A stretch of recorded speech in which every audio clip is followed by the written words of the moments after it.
Hey folks, welcome to CIS 110 Week 6 Wednesday. So we are finishing up Microsoft Excel. And one of the things I've talked about it to a couple of you in the discussion boards. I've given you some responses, and I've hit it. I kind of want to put this in the big announcement, just something we can talk about really quick. One of the biggest things, some people, everybody can use. Let me say that going in. There is not a career profession that is not touched by computers. We talked about that during week one. They're everywhere. You cannot go into a computer-free profession. Likewise, Microsoft Office. If you think about the big three, Word, PowerPoint, and Excel. I mean, they're everywhere. Every single profession will touch those or can touch those applications in one way or another. Now, so we're like, well, if I may not use that in my profession, well, what's it going to do for me? What do I want to think about it? Very simple.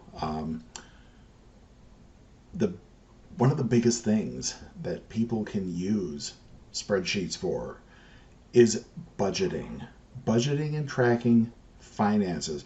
And if you'll recall, we talked about last week. We talked about the Steve Jobs biopic. Ashton Kutcher. He and Wozniak, they make the Apple, they take it into this computer users group, and they get upstaged by VisiCalc. And one of the things that made VisiCalc so popular and powerful was that people who had personal computers, and they were very much luxury devices back in the 70s and even the 80s to an extent, people could use spreadsheets to track things like their finances. So something that you could do is in a spreadsheet, you can do this a couple different ways. There's what I put in my notes for us to talk about today: plan versus reality. So in one situation, you can track everything. Like, if you spend money, let's say February 1st, every time you spend money on something, it doesn't matter what it is, every time finances leave your account, track it, put it in the spreadsheet, and then classify it. Here's the date. If you want to put the time in, here's the time. Here's the place I spent the money at. Here's how much. And then at the end of the month, you can kind of classify those locations. Is it transportation? Is it food? Is it entertainment? Rent, utility? You can classify it. And then you can see, okay, well, I'm spending, this much, this much, this much. I've had to, sometimes cut back and make cuts, and that's exactly, where's my money going? What do I need? What do I not need?